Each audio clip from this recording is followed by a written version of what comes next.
बोलती कहानियाँ क्रम में आज हम आपको सुनवा रहे हैं मुंशी प्रेमचंद की लिखी 2 कहानियाँ, आत्म संगीत और जुर्माना का रेडियो नाट्य रूपांतर।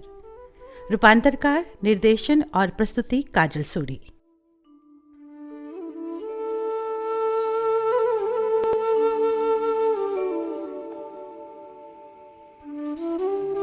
आधी रात थी, नदी का किनारा था, आकाश के तारे स्थिर थे और नदी में उनका प्रतिबिंब लहरों के साथ चंचल था। संगीत की मनोहर और जीवनदायिनी प्राणपोषिनी ध्वनियां इस दृश्य पर इस प्रकार छा रही थीं जैसे हृदय पर आशाएं छाई रहती हैं या मुखमंडल पर शोक। रानी मनोरमा ने आज गुरु दीक्षा ली थी। दिन भर दान व्रत में व्यस्त रहने के बाद मीठी नींद की गोद में सो रही थी। अचानक उनकी आंख खुली और मीठा स्वर कानों तक पहुंचा। वो व्याकुल हो गईं, जैसे दीपक को देखकर पतंगा। वो अधीर हो उठी, जैसे खांड की गंध पाकर चींटी। वो उठी और द्वारपालों एवं चौकीदारों की दृष्टि बचाती हुई राजमहल से बाहर निकल आईं। जैसे वेदनापूर्ण क्रंदन सुनकर आंखों से आंसू निकल जाते हैं। सरिता तट पर कंटीली झाड़ियां थीं, ऊंचे कगार थे, भयानक जंतु थे और थीं उनकी डरावनी आवाजें। शिव थे और उनसे भी अधिक भयंकर उनकी कल्पना। मनोरमा कोमलता और सुकुमारता की मूर्ति थीं, परंतु उस मधुर संगीत का आकर्षण उन्हें तन्मयता की अवस्था में खींचे लिया जाता था। उन्हें आपदाओं का ध्यान न था। वो घंटों चलती रहीं, यहां तक कि मार्ग में नदी ने उनका गतिरोध किया। मनोरमा ने विवश होकर इधर उधर दृष्टि दौड़ाई। किनारे पर एक नौका दिखाई दी। निकट जाकर बोली,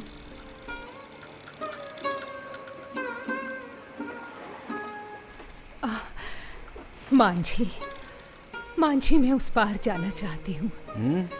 हाँ मांझी, इस मनोहर राग ने मुझे व्याकुल कर दिया है। अरे रात को नाव नहीं खोल सकता। क्या? हाँ, हवा तेज है, लहरें डरावनी हैं, जान का जोखिम है। तो मैं भी रानी मनोरमा हूँ। जल्दी नाव खोल, मुंह मांगी मजदूरी दूंगी तुझे। रानी? अच्छा, तब तो नाव किसी तरह नहीं खोल सकता। रानियों का इसमें निवाह नहीं। ओ चौधरी, मैं तेरे पांव पड़ती हूँ, शीघ्र नाव खोल, मेरे प्राण खींचे चले जा रहे हैं। क्या इनाम मिलेगा? जो तू मांगेगा। अब आप ही कह दें, मैं गवार क्या जानूं कि रानियों से क्या चीज मांगनी चाहिए। कहीं कोई ऐसी चीज ना मांग बैठूं जो आपकी प्रतिष्ठा के विरुद्ध हो। ठीक है, देख, ये मेरा हार अत्यंत मूल्यवान है। ले, मैं इसे खेवे में देती हूँ। मनोरमा ने गले से हार निकाला। उसकी चमक से माझी का मुखमंडल प्रकाशित हो गया। वो कठोर और काला मुख जिस पर झुर्रियां पड़ी थी। अचानक मनोरमा को ऐसा प्रतीत हुआ मानो संगीत की ध्वनि और निकट आ गई हो। कदाचित कोई पूर्ण ज्ञानी पुरुष आत्मानंद के आवेश में उस सरिता तट पर बैठा हुआ उस निस्तब्ध निशा को संगीत पूर्ण कर रहा है। रानी का हृदय आह्लादित हो गया।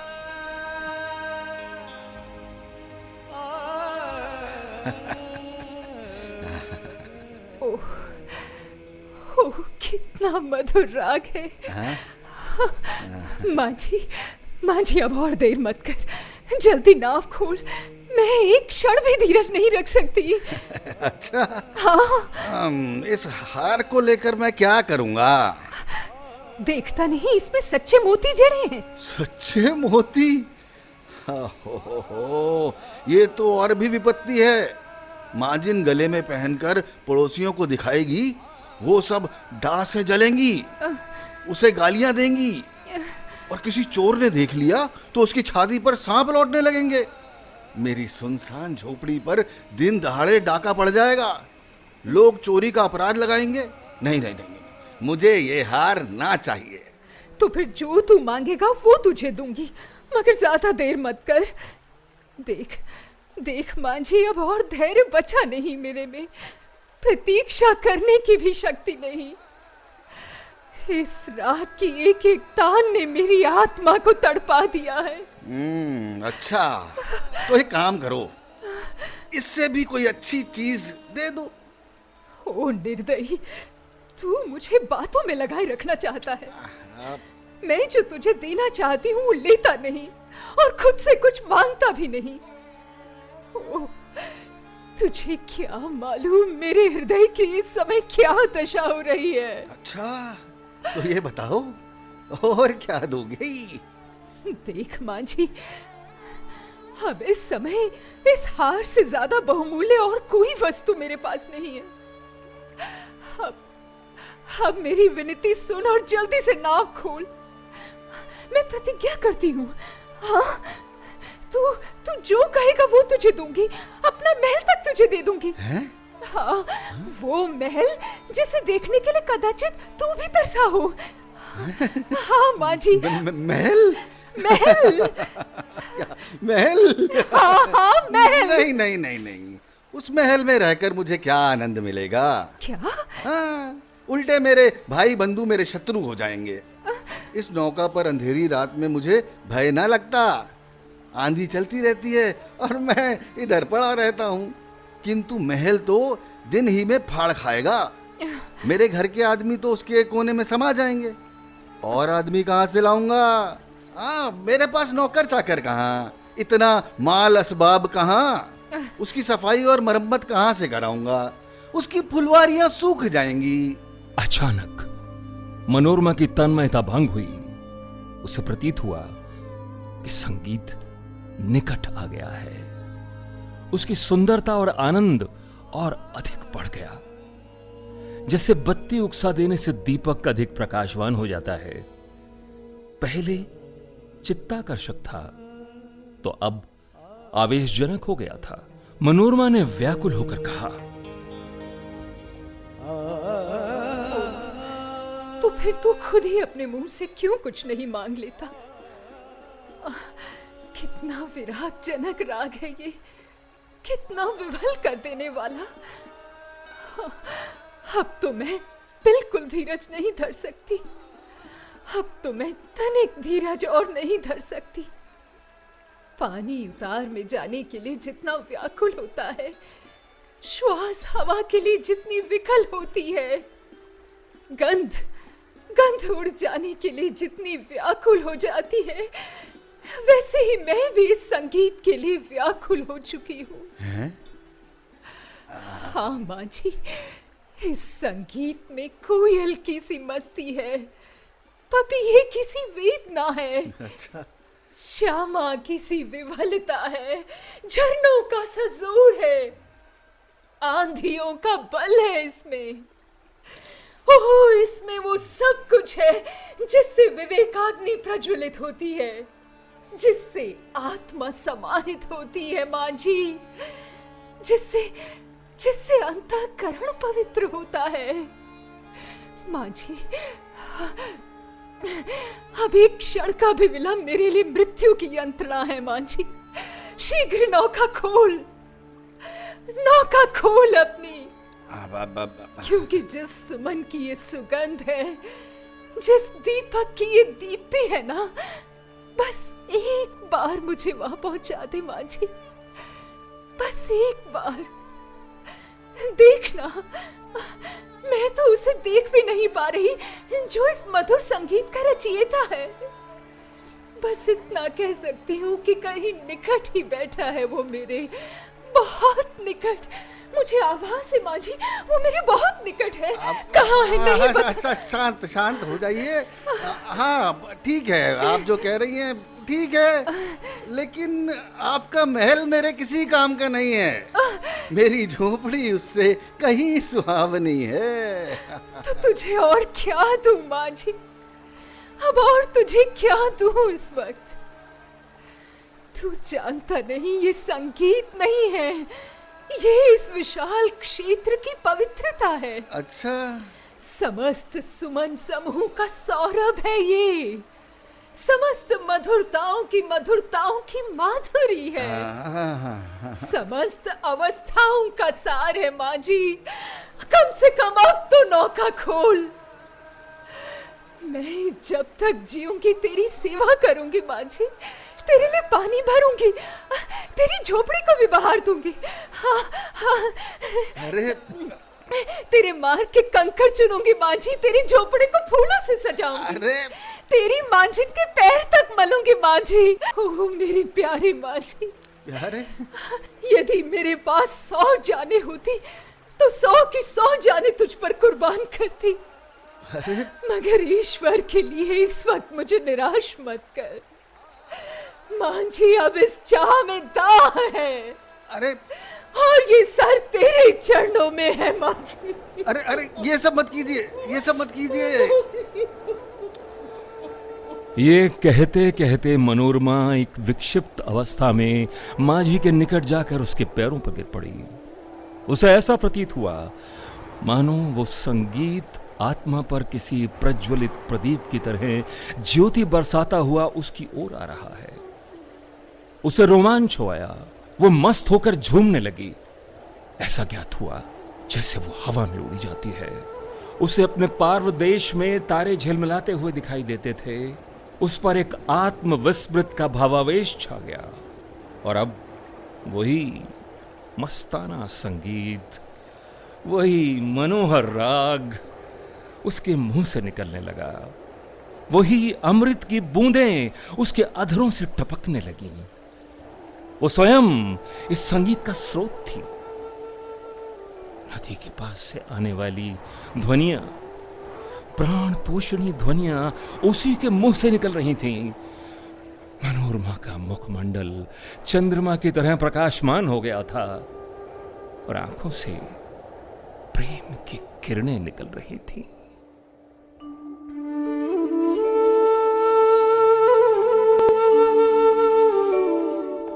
हमारे जीवन में प्रत्येक के लिए सुख की परिभाषा भिन्न भिन्न प्रतीत होती है। एक और मनोरमा है जो मांझी के संगीत प्रेम में निज सुखों को त्याग मांझी के संगीत से एकाकार होने को तैयार हो जाती है। वहीं दूसरी ओर है अल्लाह रखी, जिसका जीवन जुर्माने के इर्द गिर्द ही घूमता रहता है। ऐसा शायद ही कोई महीना जाता कि अल्लाह रखी के वेतन से कुछ जुर्माना कट ना जाता। कभी कभी तो उसे 6 रुपए के 5 रुपए मिलते, लेकिन वो सब कुछ सहकर भी सफाई के दारोगा मुंशी खैरात अली के चंगुल में कभी ना आती। खान साहब के मातहती में सैकड़ों मेहतरानियां थीं। किसी की भी तलब न कटती, किसी पर भी जुर्माना ना होता, न डांट पड़ती। खान साहब नेक नाम थे, दयालु थे, मगर अल्लाह रखी उनके हाथों बराबर ताड़ना पाती रहती। वो कामचोर नहीं थी, बेअदब नहीं थी, फूहड़ नहीं थी, बदसूरत भी नहीं थी। रात पहर को भी ठंड के दिनों में वो झाड़ू लेकर निकल जाती और 9 बजे तक एक चित्त होकर सड़क पर झाड़ू लगाती रहती। फिर भी उस पर जुर्माना हो जाता। उसका पति हुसैनी भी अवसर पाकर उसका काम कर देता, लेकिन अल्लाह रखी की किस्मत में जुर्माना देना लिखा था। तलब का दिन औरों के लिए हंसने का दिन था, अल्लाह रखी के लिए रोने का। उस दिन उसका मन जैसे सूली पर टंगा रहता। न जाने कितने पैसे कट जाएंगे। वो परीक्षा वाले छात्रों की तरह बार बार जुर्माने की रकम का तखमीना करती। उस दिन हाय अल्लाह, दम निकल गया, थोड़ा बैठ जाती हूँ। हाय अल्लाह, दरोगा जी आ गए। काम ही कर रही थी हुजूर। मैं काम ही करूंगी, मैं काम ही करूंगी। देख रहा हूँ तुम्हारा काम। मैं काम कर रही थी साहब। लेकिन उन्होंने एक न सुनी थी। अपने किताब में उसका नाम नोट कर लिया था। उसके कई दिन बाद फिर ऐसा ही हुआ। वो हलवाई से 1 पैसे की सेवइयां लेकर खा रही थी। उस वक्त दारोगा जी न जाने किधर से निकल पड़े और फिर उसका नाम लिख लिया गया था। ओए ओए ओए ओए। खाओ खाओ, खूब खाओ। हैं नहीं हुजूर। सेवड़े खा रही हो? नहीं हुजूर। कर लिया, लिख लिया, नोट कर लिया। नामुराद न जाने कहाँ छिपा रहता है। जरा भी सुस्ताने लगती हूँ तो भूत की तरह आकर खड़ा हो जाता है। नाम तो उसने 2 ही दिन लिखा था, पर पता नहीं जुर्माना कितना करता है, अल्लाह जाने। 8 आने से बढ़कर 1 रुपया न हो जाए।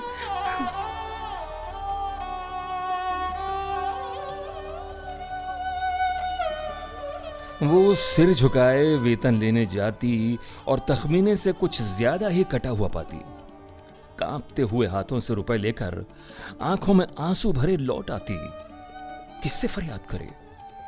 दारोगा के सामने उसकी सुनेगा कौन? आज फिर वही तलब का दिन था। इस महीने में उसकी दूध पीती बच्ची को खांसी और ज्वर आने लगा था। ठंड भी खूब पड़ी थी। कुछ तो ठंड के मारे और कुछ लड़की के रोने चिल्लाने के कारण उसे रात भर जागना पड़ा था। कई दिन काम पर जाने में देरी हो गई थी। दारोगा ने उसका नाम लिख लिया था। ओए होए होए होए, देख रहा हूँ।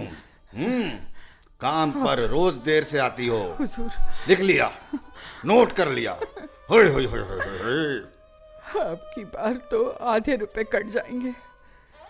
आधे भी मिल जाए तो गनीमत है, न मालूम कितना काटा है। उसने तड़के बच्ची को गोद में उठाया और झाड़ू लेकर सड़क पर जा पहुंची। मगर वो दुष्ट गोद से उतरती ही न थी। उसने बार बार दरोगा के आने की धमकी भी दी। अरे उतरना, अभी आता ही होगा। तुझे भी मारेगा और मुझे भी। तेरे नाक कान काट लेगा। उतरना।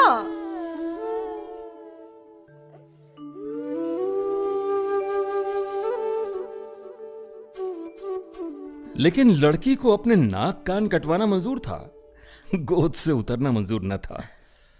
आखिर जब वो डराने धमकाने प्यार से पुचकारने के बाद भी किसी उपाय से न उतरी तो अल्लाह रखी ने उसे गोद से उतार ही दिया। बैठ यहां। और उसे रोता चिल्लाता छोड़कर झाड़ू लगाने लगी।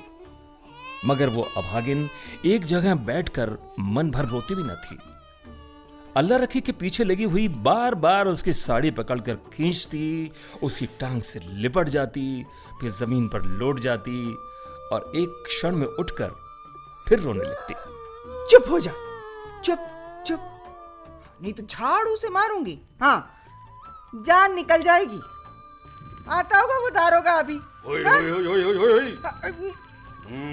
पूरी धमकी मुंह से निकल भी न पाई थी कि दारोगा खैरात अली खां सामने आकर साइकिल से उतर पड़ा। अल्लाह रखी का रंग उड़ गया। कलेजा धक धक करने लगा। या अल्लाह, इसने कहीं सुन तो नहीं लिया? मेरी आंखें फूट जाएं। सामने से आया और मैंने देखा ही नहीं।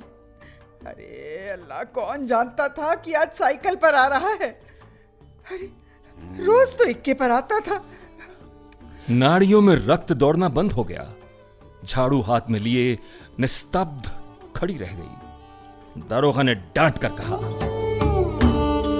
एक बात बता, इसे घर क्यों नहीं छोड़ के आई? हुजूर, इसका जी अच्छा नहीं है। मैं घर पर किसके पास छोड़कर आती हुजूर? अरे क्या हुआ, क्या है इसको? बुखार आता है हुजूर। अच्छा, तो तू इसे यूं छोड़कर रुला रही है? मरेगी कि जिएगी? हुजूर, अब गोद में लिए लिए काम कैसे करूं? छुट्टी क्यों नहीं ले लेती? तलब कट जाती हुजूर, गुजारा कैसे होता? बात सुन, इसे उठा ले चुपचाप और घर जा। हाँ, और हुसैनी लौट कर आए तो इधर झाड़ू लगाने के लिए भेज दियो। हुजूर, चल बेटा। काम की ना काज की। सुन जी, मुझे भला बुरा क्यों बोल रही थी? बच्चे की कसम, मैंने आपको कुछ भी भला बुरा नहीं कहा। नहीं कहा मैंने। चल जा यहाँ से।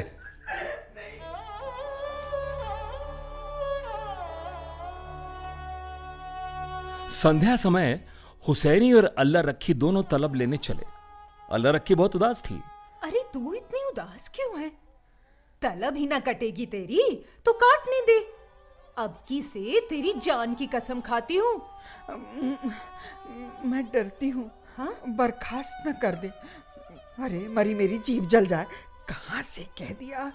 अरे बर्खास्त कर देगा तो कर दे, उसका अल्लाह भला करे। कहाँ तक रोएंगे अब उसके लिए? तू ना मुझे नाहक लिए चल रही है, मुझे बहुत डर लग रहा है। अरे बर्खास्त करेगी तो पूछेंगे नहीं किस इल्जाम पर बर्खास्त किया है? कोई अंधेर है जिसे चाहेगा बर्खास्त कर देगा। अरे अगर कहीं सुनवाई ना हुई ना तो जाके पंचों से फरियाद करेंगे, चौधरी के दरवाजे पर सर पटकेंगे। हाँ अरे बहन, ऐसी ही एकता होती तो ये दारोगा ऐसे जुर्माना कर पाता क्या? अब सुन, जितना बड़ा रोग होता है ना उतनी ही बड़ी दवा लगती है पगली। पता नहीं बहन, मैंने तो उसका कुछ नहीं बिगाड़ा। चल अब ज्यादा फिक्र ना कर, अल्लाह सब ठीक करेगा। हाँ अल्लाह खैर करे। चल हाँ।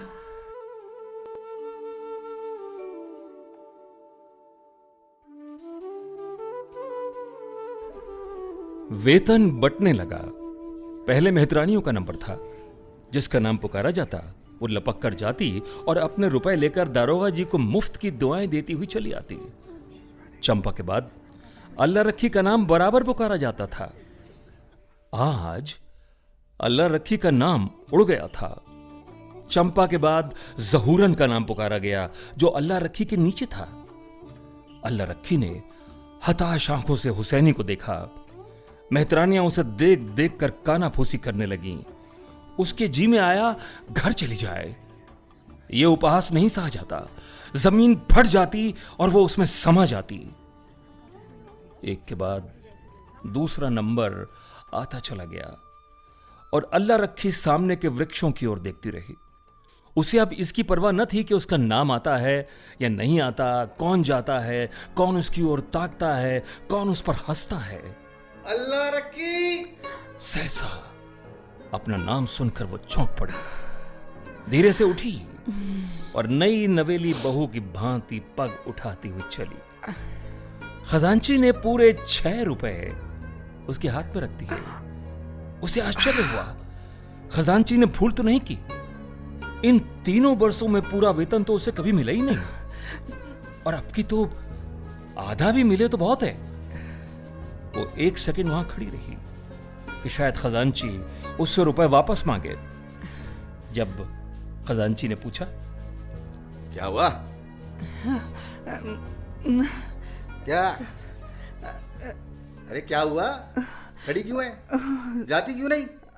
हुजूर, ये तो पूरे रुपए हैं। हाँ पूरे रुपए? तो और क्या चाहती है? कम मिले? नहीं हुजूर, जुर्माना नहीं है क्या? नहीं नहीं, अब की कुछ जुर्माना नहीं है। होय होय होय होय होय। दरोगा जी, बिटिया ठीक है अब तुम्हारी?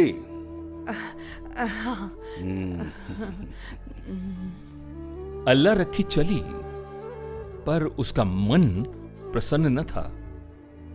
वो पछता रही थी कि उसने दारोगा जी को भला बुरा क्यों कहा।